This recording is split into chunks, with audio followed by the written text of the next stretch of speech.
اللهم صل وسلم وبارك على سيدنا محمد وعلى صحبه أجمعين. شايفين عملنا النهاردة الكنتاكي بطريقة سهلة وبسيطة. شايفين الجمال. عملت معاه رز بسمتي كده زي ما انتوا شايفين، وعملت كاتشب، وعملت كمان معاه سلطة. شايفين الجمال واخد اللون الذهبي الجميل. طريقته سهلة وبسيطة.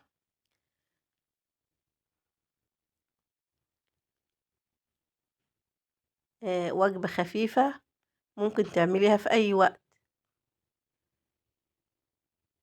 شايفين واخد اللون الذهبي كمان، هو كمان التصوير ظلمه، بس هو واخد اللون الذهبي الفاتح.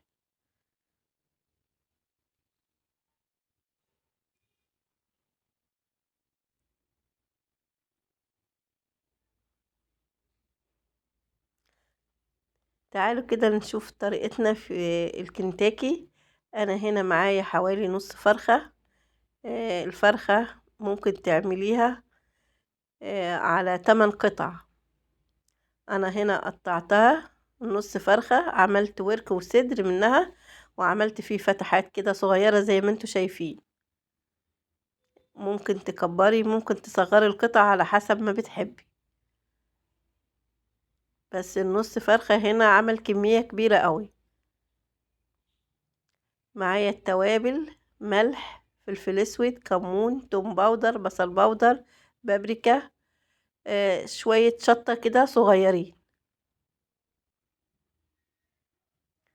نزلت بالتوابل كده على الفراخ. طبعا الفراخ مغسولة قوي ومتنضفة ومنقوعة في مية وملح وسكر. نزلت كده بالتوابل.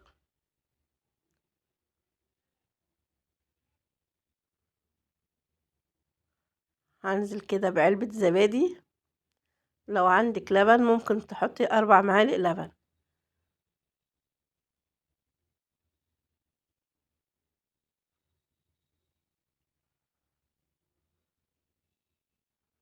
هقلبهم كده كويس مع بعض.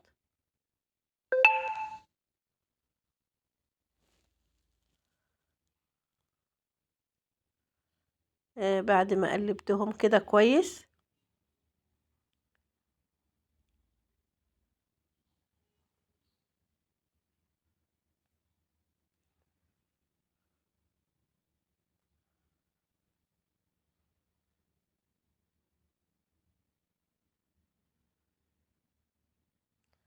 هنزل بمعلقتين كده من الخل.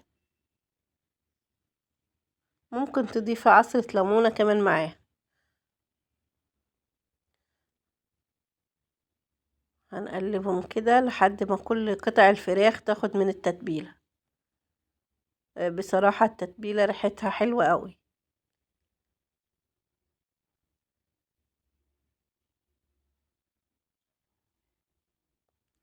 وممكن تضيفي اي توابل انت بتحبيها، يعني ممكن تزودي او تنقصي في التوابل دي براحتك انت. هنسيبها كده ساعتين في التلاجة، او ممكن تعمليها قبلها بليلة وتبيتيها في التلاجة عشان كلها تاخد من التتبيلة. بتعملي فيها فتحات صغيرة كده علشان تشرب من التتبيلة. طبعا بعد ما سبتها ساعتين بالشكل ده،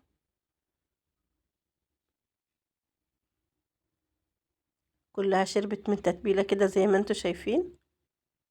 كل القطع شربت من التتبيلة.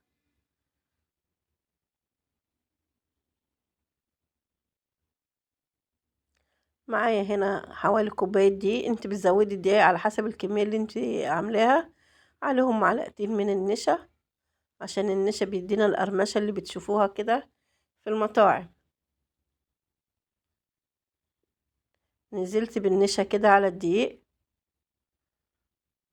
نفس التوابل اللي حطيناها في تتبيلة الفراخ هنحطها كده في التتبيلة: توم باودر، بصل باودر، ملح، فلفل اسود، كمون، شوية كزبرة، وبابريكا. برضو حابة تزودي من عندك اي اضافة براحتك انت.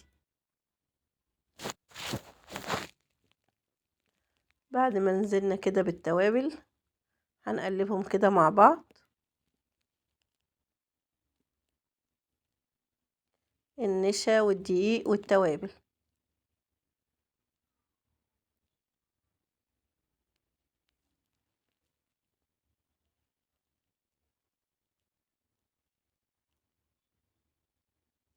معايا هنا مية عادية من الحنفية، أو ممكن تضيفي كوباية مية متلجة، ده براحتك انتي، بس هي النتيجة واحدة. هناخد قطعة كده من الفراخ، هنحطها في الدقيق، هندوس عليها كذا دوسة كده وننفضها، ونرجع نحطها في الدقيق تاني كده وننفض زي ما انت شايفة كده، عشان تعمل لنا طبقات كده حلوة. هناخدها على المية ونحطها كده في المية، هنرجعها على الدقيق تاني،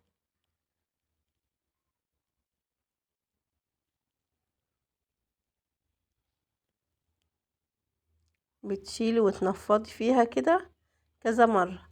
هتاخديها كمان على المية تاني، وهتنزلي بقطعة الفراخ في المية تاني. على فكرة ممكن تعمليها مرتين أو 3 لو عايزة الكفر بتاعها يكون تقيل شوية، يعني يعملك طبقات حلوة. هنشيل وننفض فيها كده زي ما انت شايفة. هنعمل قطعة تانية،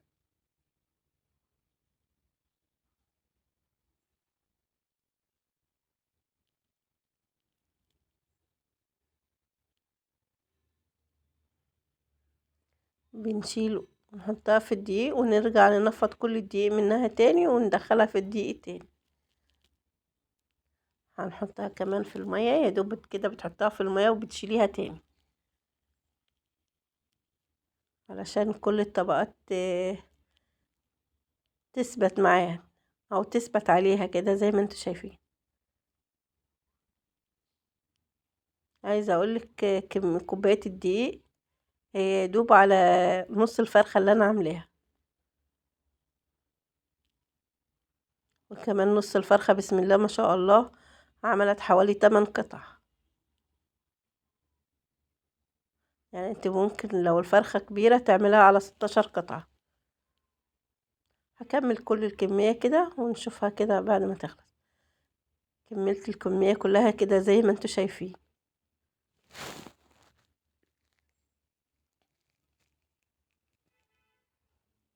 هناخدها بقى البوتاجاز، انا حاطة حلة، واللي يستحسن تكون اتحمري في حلة وفيها زيت يكون زيادة شوية، عشان بتقعد وقت كده طويل على النار. الزيت كده سخن سخن قوي كده زي ما انتوا شايفين. اول ما بنحط الفراخ بنوطي،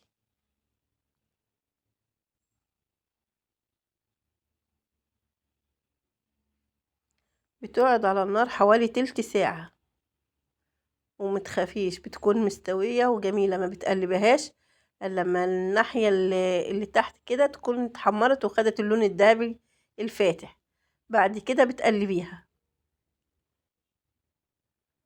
شايفين بعد ما قلبتها بسم الله ما شاء الله، زي ما قلتلك هي بتاخد حوالي تلت ساعة على النار، والنار بتكون عالية والزيت بيكون سخن.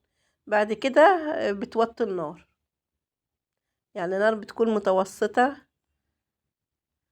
عشان طبعا تكون الفراخ مستوية حلو.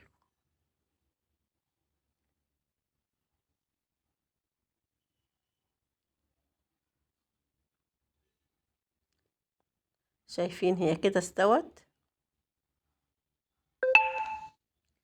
طبعا زي ما قلتلك هي لونها ذهبي وفاتح وجميل.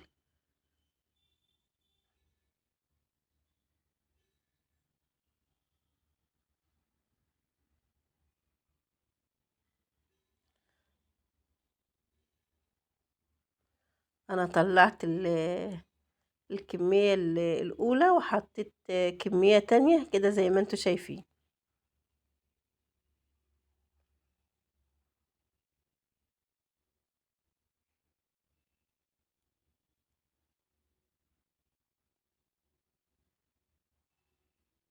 استوت الكمية التانية.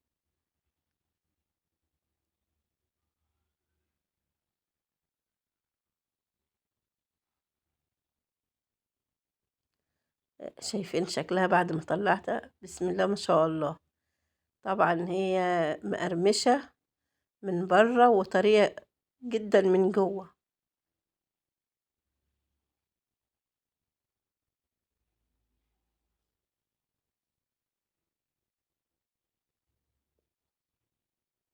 كلها مستوية وعليها كفر كده جميل ما شاء الله.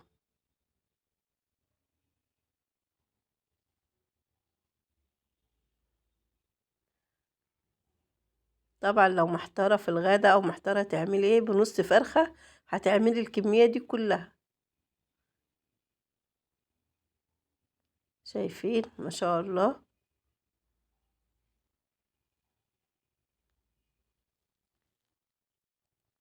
كلها زي مقرمشة، وطبعا واخدة اللون الجميل اللي انتوا شايفينه ده.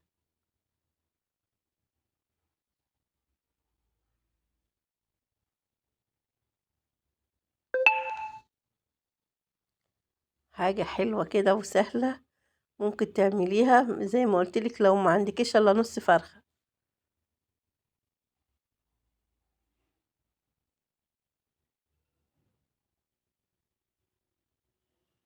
كلها مستوية ازاي ما شاء الله، وريحتها وطعمها روعة.